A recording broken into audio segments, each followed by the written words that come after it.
I prepped as best I could, trying to summon the confidence I used to carry naturally. The phone interview ended on an awkward note. The hiring manager was courteous, but I could tell something was off. Later, I got a polite email that they decided to pursue candidates whose experience more closely matched their current needs. I suspected the real reason. They'd either contacted Horizon or someone in the network and learned I was fired, or they feared I was a flight risk if I was such a high flyer elsewhere. Or maybe I just didn't interview well. I could hardly muster my old enthusiasm. Imposter syndrome had me doubting everything. The second opportunity got as far as an in-person interview. I met the VP of sales at that company, a stout man with a bristly mustache who grilled me on why I left Horizon. I tried to keep it vague and positive, said I accomplished a lot, but differences in strategic vision led to a mutual parting. I could tell he didn't entirely buy it. In our world, top sales directors don't just walk away from a successful company for strategic differences without another job lined up. I left that interview knowing in my gut it wasn't going to work out. Sure enough, another generic rejection email arrived a week later. As rejection followed rejection, a suffocating dread took hold of me. What if I never found a comparable job? It had only been a few weeks, but it already felt like an eternity with nothing to show. I was a high achiever used to being in demand. Now I felt like damaged goods.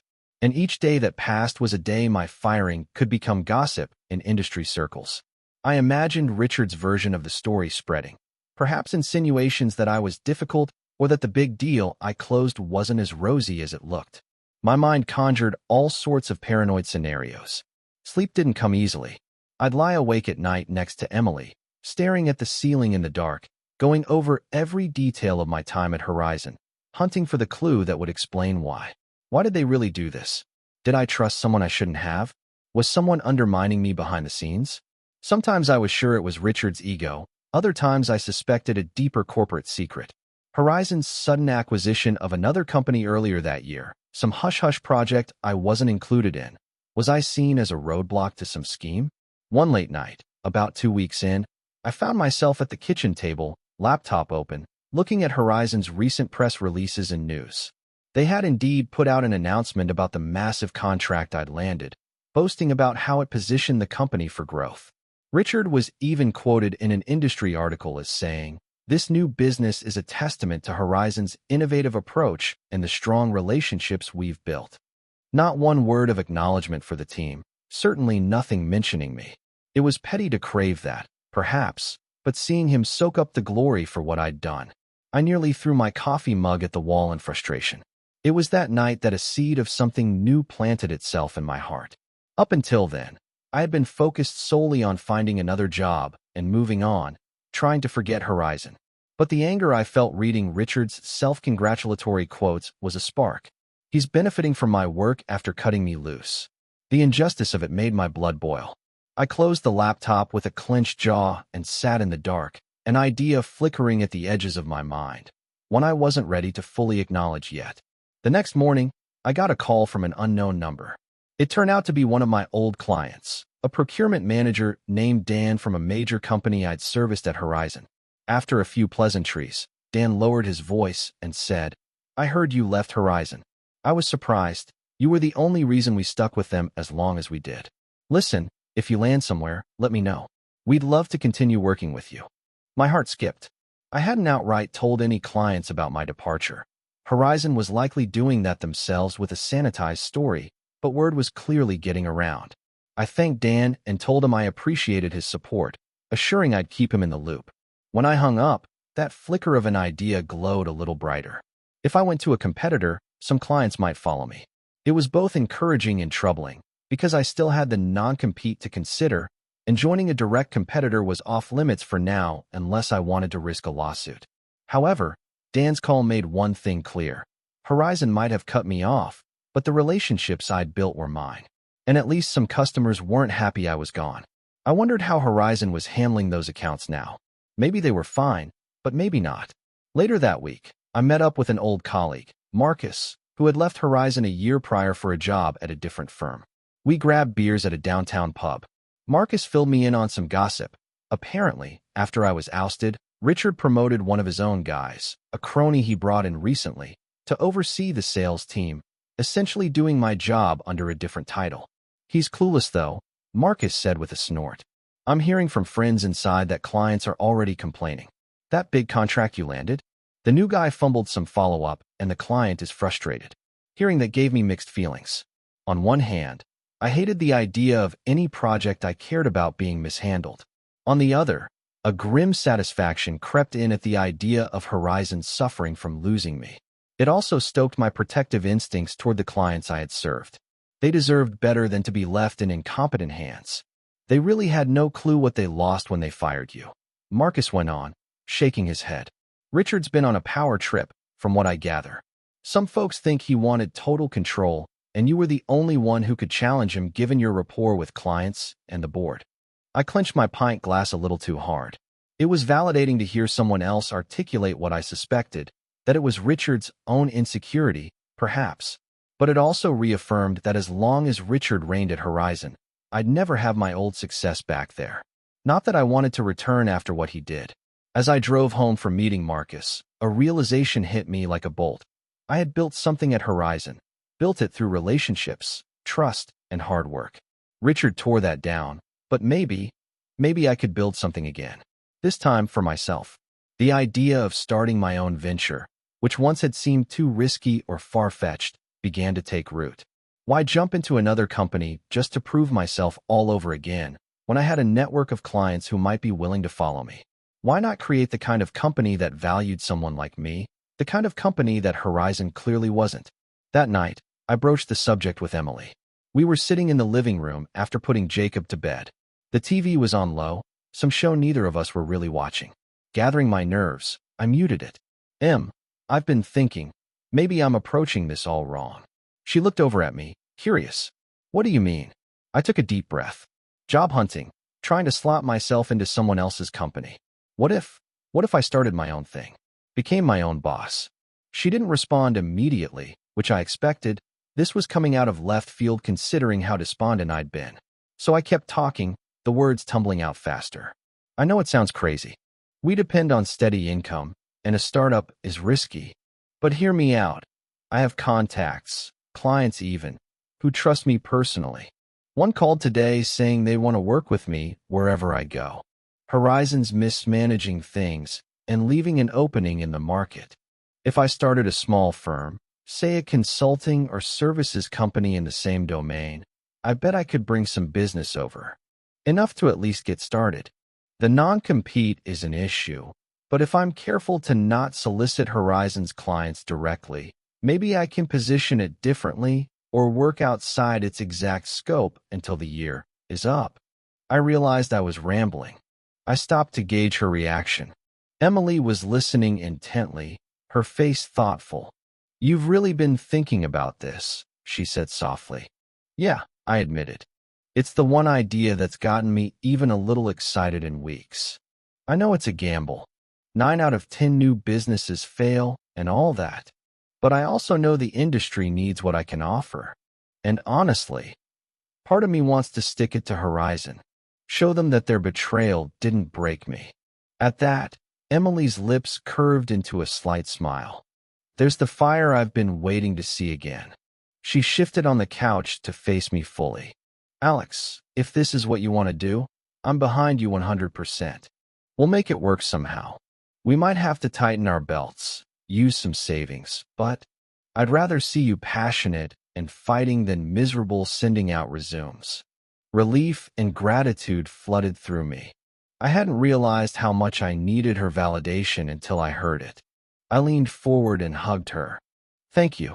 I promise I'll be careful. I won't do anything reckless. We'll plan it out properly. She hugged me back. I know you will. You've always been strategic. That's why you were so good at your job. Now you'll just be doing it for yourself. In the dim light of our living room, with rain pattering lightly on the windows once more, we began to discuss the first glimmers of a plan. It was the start of a long journey, one that would be filled with its own trials. But for the first time since being fired, I felt something like hope. And beneath that, a steely resolve. I was going to rise from this low, and God help anyone who stood in my way. Chapter 4. a new venture. Once I decided to start my own company, things moved quickly. There was a lot to do: choosing a business structure, coming up with a name, setting up operations, all while keeping a low profile. In the weeks that followed, Emily and I transformed our dining room into a makeshift office space.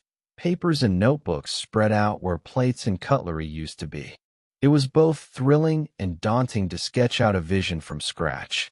We decided to name the company Phoenix Consulting Group. The Phoenix, rising from ashes, symbolized exactly what I intended to do. It felt a bit on the nose, but it resonated with me, and Emily loved it. "It's perfect," she said, "because it's not just about revenge, it's about rebirth." We registered the LLC under that name, and just like that, Phoenix Consulting Group, PCG, was born on paper. Given my background, our initial plan was to offer consulting and solutions in the same arena Horizon operated, helping businesses implement the kind of enterprise software solutions I used to sell. This way, I wasn't directly selling a competing product, which could trigger my non-compete, but rather selling expertise and services around it. It was a gray area, perhaps, but my lawyer Caroline advised it was safer territory. "You're not a software vendor, you're a consultant. They can't stop companies from choosing who they get services from," she pointed out. It was still possible Horizon would try to make trouble, but at least I had a defensible position that I wasn't directly stealing their product or IP. I couldn't do it alone, so I tapped into my network to build a small team. Jason, one of my former team members at Horizon, reached out to me soon after my departure. He had been as shocked as everyone else at my firing, and apparently the new regime under Richard's crony was demoralizing. "If you're doing anything at all, let me know. I'd love to work with you again," he had texted me. When I told him about Phoenix, he was on board immediately. He was a solid sales and account management guy, and I trusted him. The risk for him was huge. He was leaving a stable job, albeit unhappy, to join an unproven startup, but he didn't blink. "I believe in you," he said simply. That vote of confidence meant the world to me. I also reached out to an old friend, Priya, a talented solutions architect I'd collaborated with years ago at a previous company. She was currently freelancing. When I floated the idea of joining forces, offering her a co-founder position and equity, because I certainly couldn't pay big salaries yet, she agreed after a few long calls discussing vision and strategy. "I've had my share of corporate BS," Priya told me. "Building something new with people I trust is worth a shot."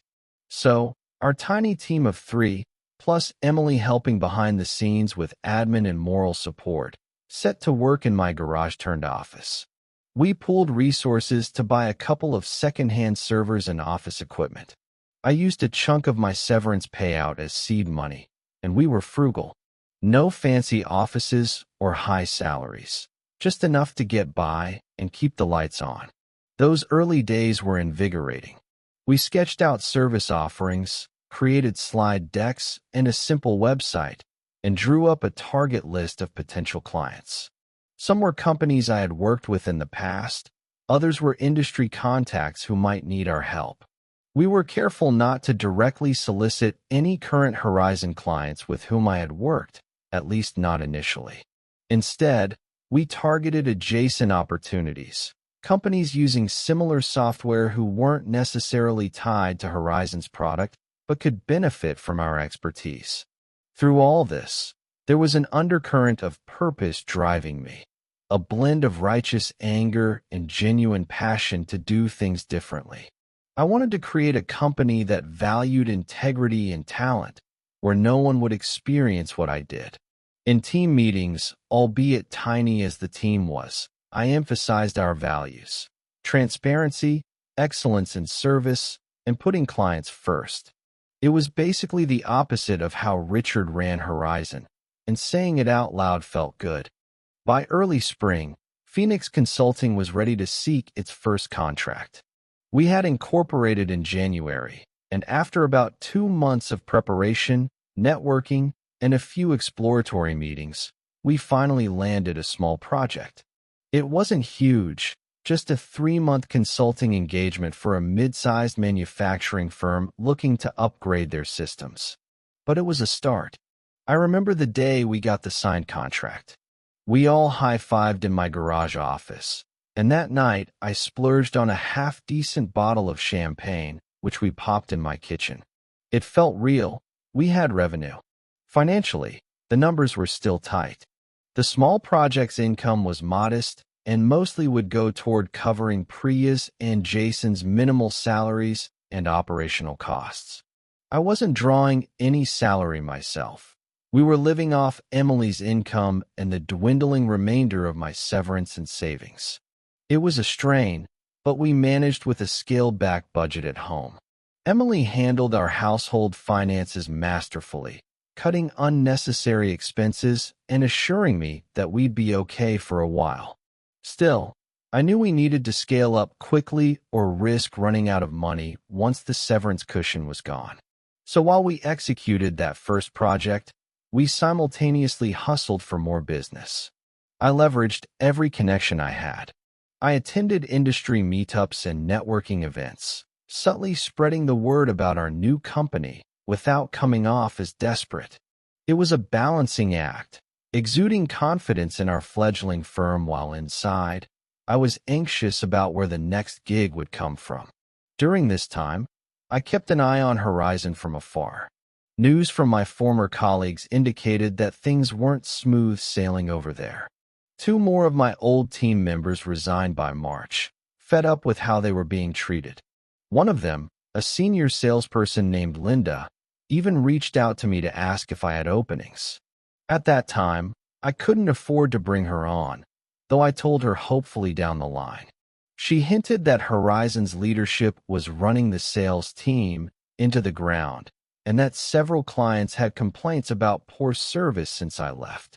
Hearing that gave me a mix of sadness for my old team and satisfaction that Richard's house of cards was wobbling. As Phoenix Consulting Group slowly found its footing, I discovered that building a company from scratch was not a linear path, but a roller coaster. Some weeks, I was on top of the world, especially when we delivered great results for that first client and they gave us a glowing testimonial. Other weeks, I was racked with doubt. Cash flow was a constant worry. Sales cycles in B2B consulting can be long.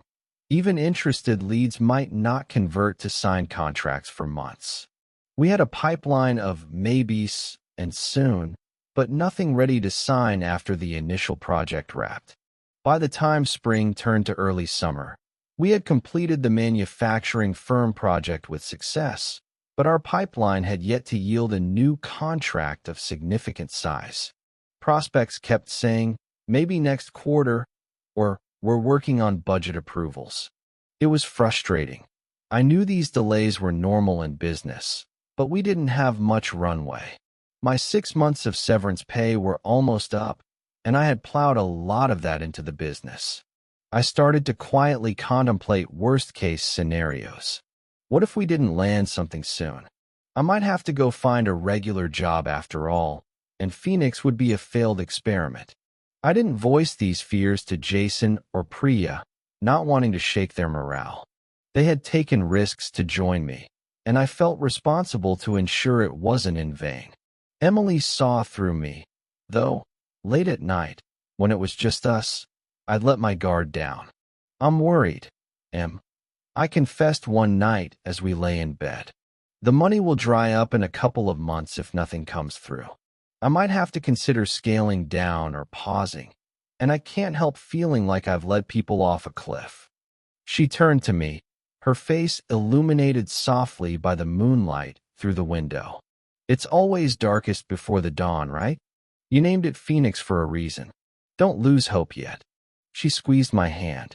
Maybe you should try reaching out to Dan, that guy who called you. It's been a few months. Perhaps things changed on his end. Dan was the client who'd called to express support shortly after I was fired. He worked for a large corporation that was a Horizon client. At the time, I'd been hesitant to approach them because it felt too directly like poaching. But Emily had a point. It had been about 6 months since I left Horizon. My non-compete technically still had another 6 months to go for direct competition, but consulting services weren't explicitly covered. And Dan did say to let him know where I landed. The next morning, I gave Dan a call. We caught up briefly, and then I mentioned that I had started my own consulting firm.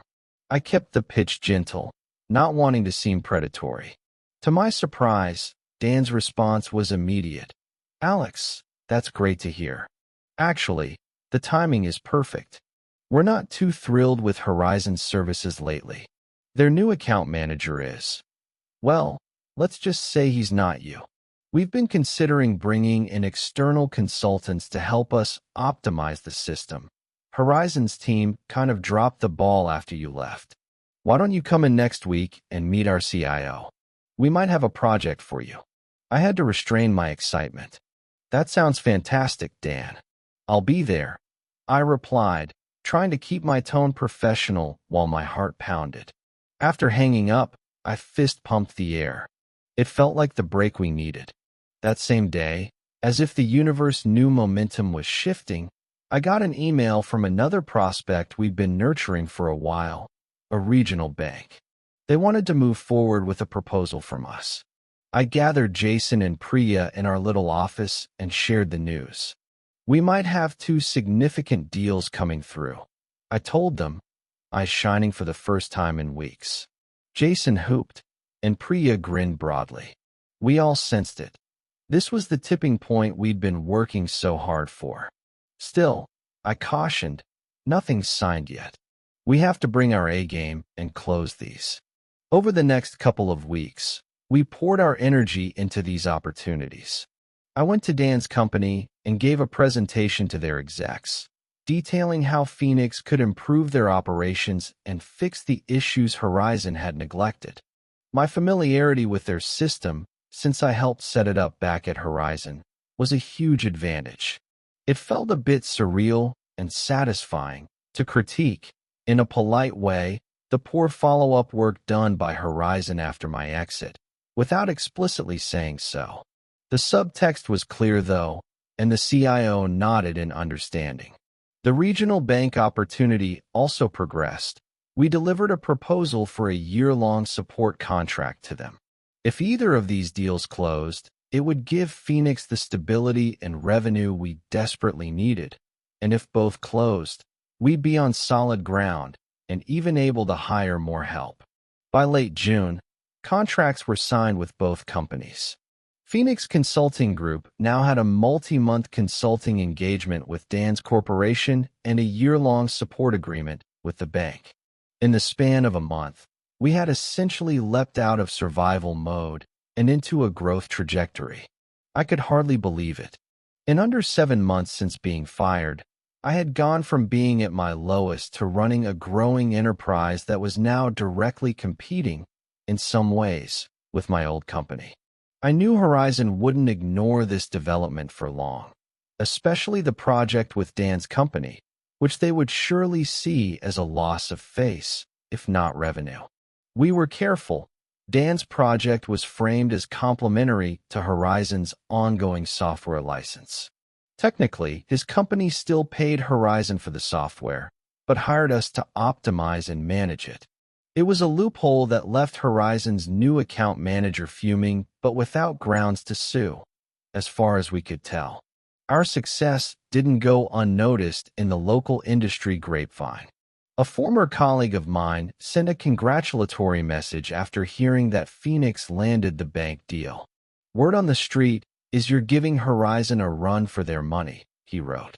Couldn't have happened to a nicer bunch of guys winking-faced. I felt a surge of pride. It was working. We were actually doing it, clawing our way up and taking bites out of Horizon's pie in the process. However, I knew that Richard Coleman wouldn't sit quietly while a former employee he ousted started to siphon off his clients and undermine his narrative of success. A response was coming. I could feel it. And sure enough, it came sooner than I expected, setting the stage for the next battle in this war I'd found myself fighting. Chapter 5. Retaliation. I had expected Horizon to make a move, and here it was. In early July, a certified letter arrived at our office, my garage, from Horizon's legal department. I opened it with a mix of anxiety and anger. It was a cease and desist letter. In curt legal language, it accused me and Phoenix Consulting Group of violating the non-compete and soliciting Horizon's clients, and demanded that we immediately stop providing services to any Horizon Technologies customer or face legal action. I spread the letter out on my dining table that evening, looking at the thick, threatening paragraphs. Emily sat next to me, reading it as well. "They're grasping at straws, right?" she asked. I pointed to a section. "They claim Dan's company is their customer, which it is in terms of licensing. But we're not replacing their software or taking over the license. We're consulting. The contract with Horizon is still intact on their end." I let out a breath.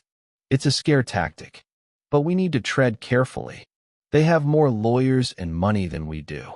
We got Caroline, my lawyer, involved immediately. She helped draft a response, basically stating that Phoenix was engaged in legitimate business, that we had not violated any enforceable agreements, and reminding Horizon that California, where Dan's company was headquartered, voids non-compete clauses by law. Though our own state's law was less clear, we hinted we'd fight on those grounds if needed. We delivered the response and then waited, tensely, for Horizon's next move. During that time, I instructed Jason and Priya to be extra cautious. We avoided any hint of using Horizon's confidential information, which we never did anyway. My brain and experience were my tools. That's not proprietary to them. I also quietly advised Dan and our other clients about the noise, assuring them it wouldn't impact our work. Dan's company's legal team reviewed the situation and, to my relief, concluded it was a dispute between Horizon and me. It didn't involve them. The CIO even said to me, "We chose to work with you, and Horizon will just have to deal with it." That vote of confidence helped steel my resolve. While the legal posturing continued, a more insidious form of retaliation emerged. Whispers in the industry. A colleague at another company confided to me that a Horizon sales rep had been telling people I stole company secrets and that Phoenix's services were unreliable. It was baseless slander, likely encouraged by Richard to tarnish my reputation. I made sure to keep delivering top-notch results for our clients, so that any such rumors would ring hollow to those who actually worked with us. One afternoon, I got an unexpected call from my old mentor, the one who sat on another tech company's board. He had heard through grapevine that Horizon's CEO was furious about some upstart consultant undermining them, and that there were internal questions about how Horizon was handling things. My mentor, having known me for years, mostly called to check on me. I ended up sharing some of what I'd learned about Horizon's troubles, the employee exodus, unhappy clients, etc. He sighed.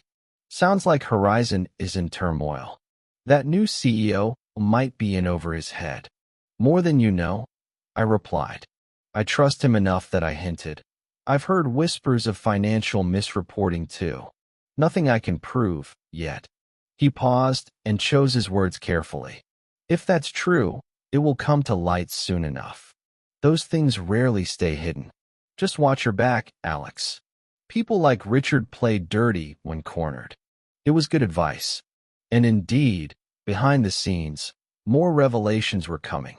A week later, I received an encrypted email from an address I didn't recognize. It was titled "Important Information About Horizon. Read securely." At first, I suspected a phishing attempt, maybe Horizon trying to trap me into something. I forwarded it to Caroline, asking her to vet it. Caroline got back to me the next day. "It appears to be legitimate," she said. "The sender claims to be an employee in Horizon's finance department, and they've included some financial documents. The numbers, well, I'm not an accountant, but they look odd. You should see this. I opened the secure PDF she sent me. It contained what appeared to be internal financial statements and emails between Richard and Horizon's CFO. My heart pounded as I read phrases like adjusting the revenue recognition and hold that expense until next quarter. In one email, Richard wrote, "We need Q4 to look strong for the IPO roadshow. I don't care what you have to do. Move things around. Use Alex's Globotech contract to pull some of Q1's revenue into Q4. The board won't know." I stared in disbelief. This was it. Evidence that they had been playing games with the numbers and specifically referencing my big contract. They were recognizing revenue early to inflate results, which is a big no-no, potentially even securities fraud if they were misleading investors ahead of an IPO. I felt a chill. They fired me right after Q4, likely to scapegoat if those numbers were questioned later, or because they figured they'd extracted what they needed from my deal. It made a twisted kind of sense. Use me to get the deal, fudge the financials, then remove me from the picture. The encrypted email had a short note. "I can't watch this happen. Richard is sinking the company and lying to everyone. Do what you need to with this." A friend. I had a strong suspicion who a friend might be. There were only a few people in Horizon's finance team I knew well. One of them, Arjun, had worked with me on pricing deals and was a straight shooter. We'd had drinks a few times after work and talked about company culture. He was the kind of person who'd be very uncomfortable with fraud. If he was the whistleblower, it meant things were truly rotten at Horizon's core. I immediately looped in Caroline for legal guidance on handling this information. Even though I wasn't at Horizon anymore, dealing with leaked internal documents was sensitive. She agreed it was a whistleblower situation and that I could protect the source by passing it to regulators or authorities rather than using it publicly myself.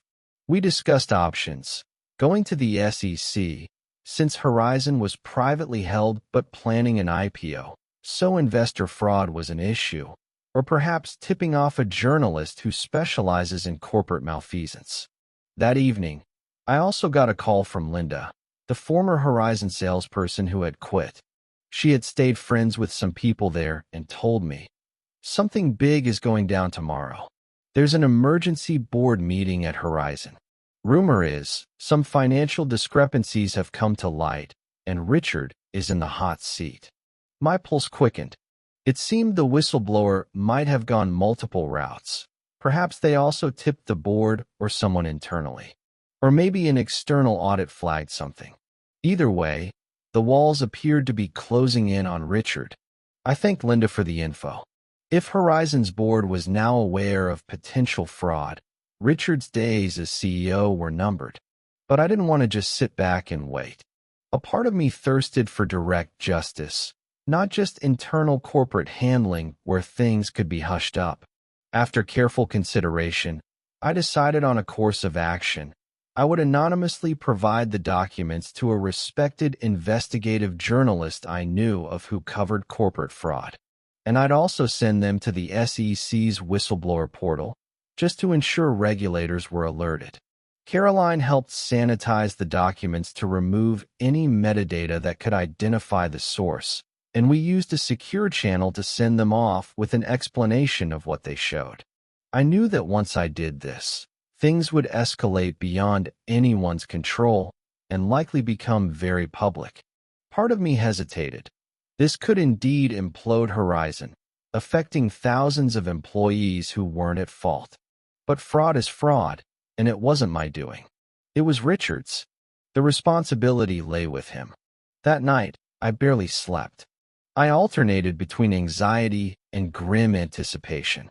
This was the nuclear option, but also the endgame I had been inadvertently marching towards. Richard had tried to destroy my career and cover his misdeeds with my firing. Now his misdeeds were on the verge of being exposed by the facts themselves. I thought of something I had read once. Never interfere with an enemy when he is in the process of destroying himself. All I'd done was give a little nudge to what was already falling over. In the darkest hours before dawn, I sat alone in the living room, a glass of water in hand, reflecting on how much had changed in less than a year. I was no longer that broken man clutching a cardboard box of my belongings. I was fighting back, not just for myself, but for the truth. And in doing so, I was about to achieve a far more satisfying revenge than any petty act could ever bring.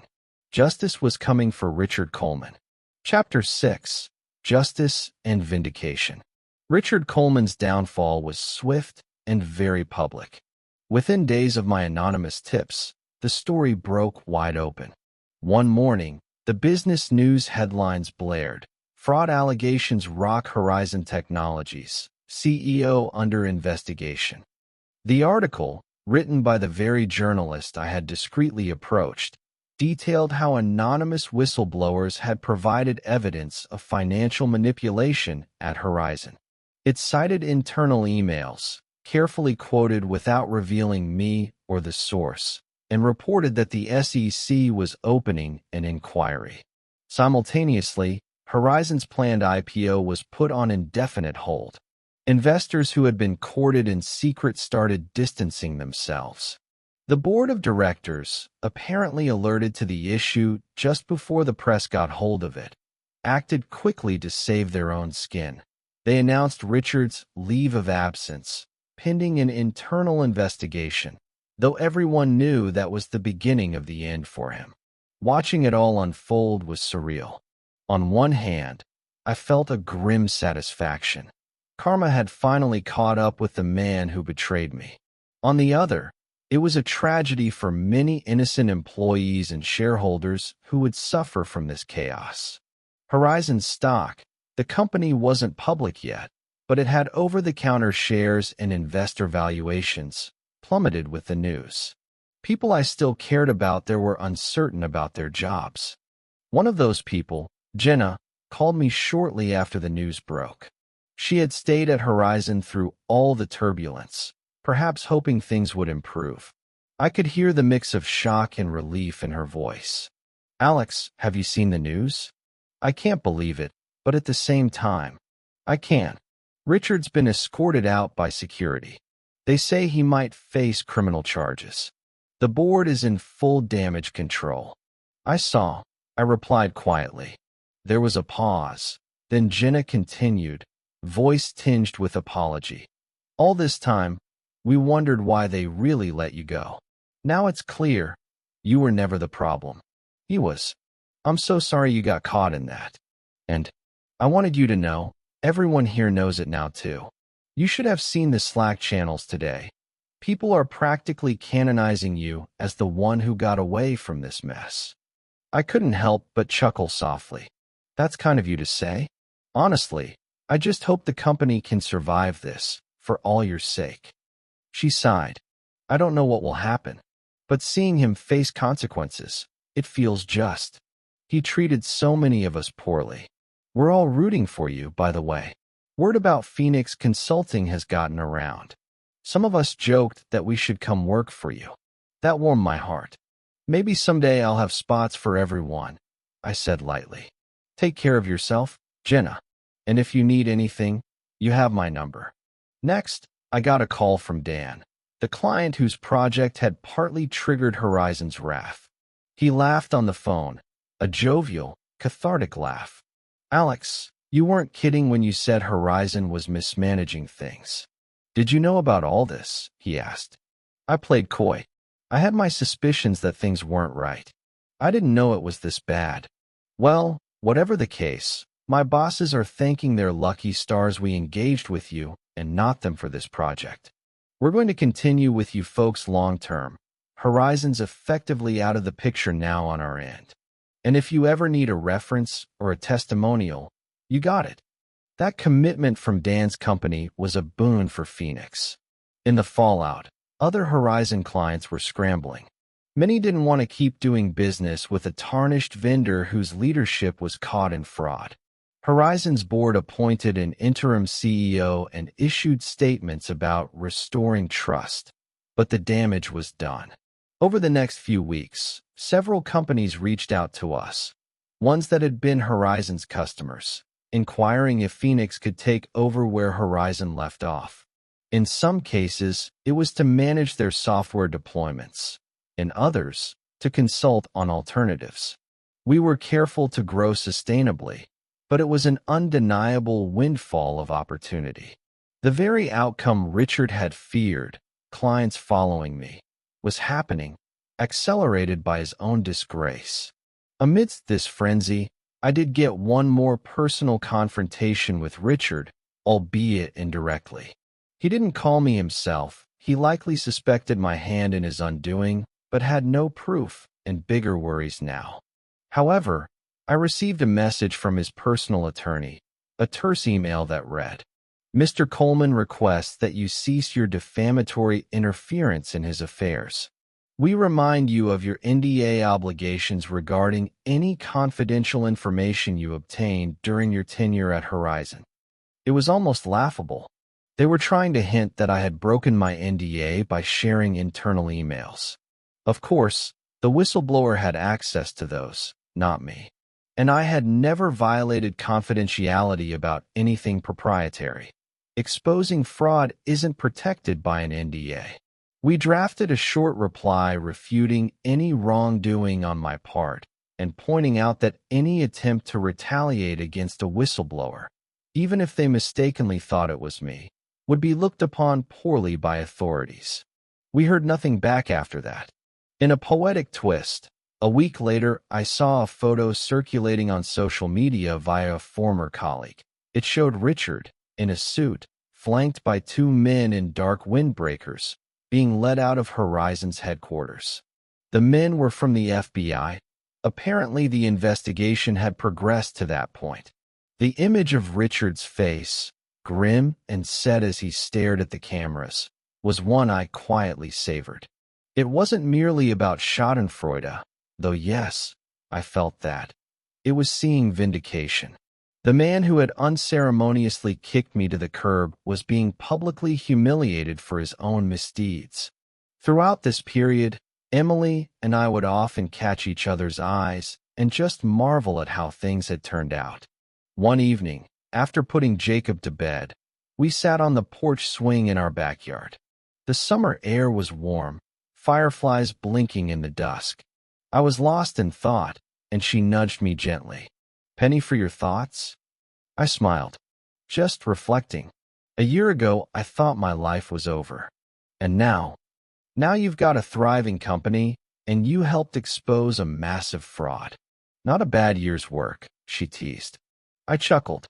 "When you put it that way, it's been one hell of a ride." She leaned her head on my shoulder. "I'm proud of you, you know. Not just for Phoenix, but for standing up for what's right. You didn't let them bully you into silence." I wrapped an arm around her. "I wouldn't have made it through any of this without you at my side. You kept me going when I wanted to give up." We sat in comfortable silence for a while. I felt a peace that I hadn't felt in a long time, maybe ever. My career, my sense of self, which had been shattered, were rebuilt stronger than before. I had faced the worst storm and come out the other side, not only intact but victorious.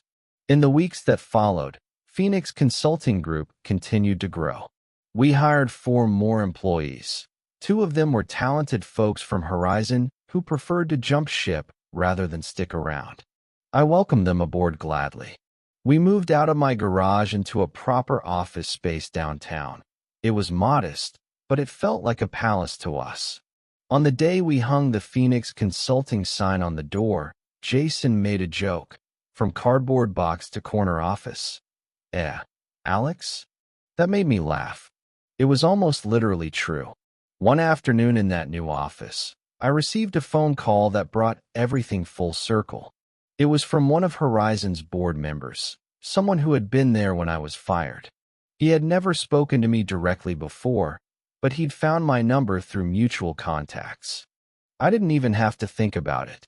I politely declined any arrangement beyond perhaps Phoenix as an independent consultant. I was diplomatic. "I'm fully committed to my own company now. But Phoenix would be happy to consider Horizon as just another client in need of our services, at standard rates, of course. He understood the subtext and didn't press further, except to express goodwill and gratitude for my time. We ended on civil terms. When I hung up, I realized that bitterness I'd held on to had finally evaporated. I didn't need to reclaim my old job or rub anything in. The universe had done that for me. I had my dignity, and I had a new purpose. That summer ended with a small celebration at our new office. We invited friends, family, and a few close clients. In a short speech, I recounted the journey in broad strokes, leaving out the more sordid details of revenge and fraud, focusing instead on perseverance and integrity. I raised a glass to my team, to my family, and to new beginnings. As I looked around the room, at Emily's proud smile, at Jason and Priya and our new colleagues laughing, at the logo of Phoenix Consulting on the wall, I felt a profound sense of closure and triumph. I had been betrayed and cast aside, yes. I had been broken, but I had picked up those pieces and built something stronger. In rising from the ashes of that betrayal, I not only achieved personal success, but also played a part in righting a wrong. Revenge, some say, is a dish best served cold. In my case, it wasn't an act of vengeance in a single moment, but a steady fire of determination that fueled me day after day.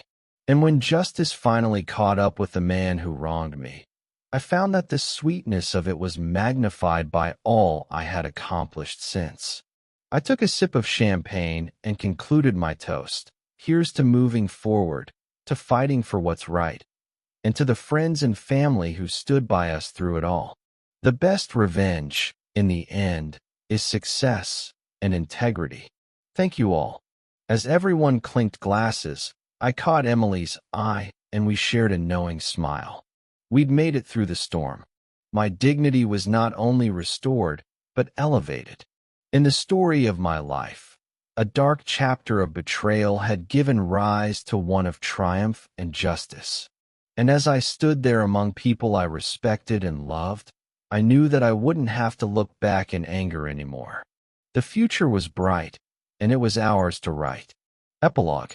A few months later, on a crisp autumn afternoon, I found myself near the old Horizon Technologies campus. I hadn't been there since the day I was fired. On a whim, I drove down the familiar road and pulled over across the street from the main building. The large blue Horizon logo that once gleamed on the facade had been taken down. Only a faint outline remained. The company hadn't folded entirely, but they had rebranded under new management in an attempt to escape the scandal shadow. The sight was strangely poignant. I stepped out of my car and stood there for a moment, hands in my pockets. I could picture myself on that fateful day, walking out with a box in my arms, heartbroken and humiliated. It felt like a lifetime ago. I almost wanted to find that broken version of me and tell him, "Hold on. Your story isn't over. Far from it." As I was lost in thought, I heard a voice call out, "Alex?" I turned to see Arjun, the finance manager who I suspect sent me the whistleblower email, walking out of a coffee shop across the way. He had a box under his arm now. We exchanged greetings. He had indeed left Horizon and was heading to an interview, looking hopeful. I thanked him obliquely for doing the right thing back there. He smiled and nodded, understanding. "It had to be done," he said simply. We parted with a warm handshake. I gazed one last time at the building that had once been the center of my world. The sun was dipping low, casting long shadows. Then I turned and walked away, leaving the past in the past. As I drove back to Phoenix Consulting's office, I felt only gratitude. Life had an unpredictable way of bringing things full circle. I had lost one career, but gained a new, more meaningful one. I had faced betrayal, but also discovered loyalty and friendship in its wake. My journey was proof that sometimes the worst thing that happens to you can lead to the best things if you refuse to stay defeated. I thought of the phoenix emblem now proudly displayed in our lobby, a symbol of rebirth. It couldn't have been more fitting. With a contented exhale, I merged onto the highway toward home. I didn't need to look back at that old building or that painful memory ever again. The open road ahead was where I belonged, moving forward with hard-earned wisdom, unwavering integrity, and the unshakable knowledge that I had risen from the ashes stronger than before.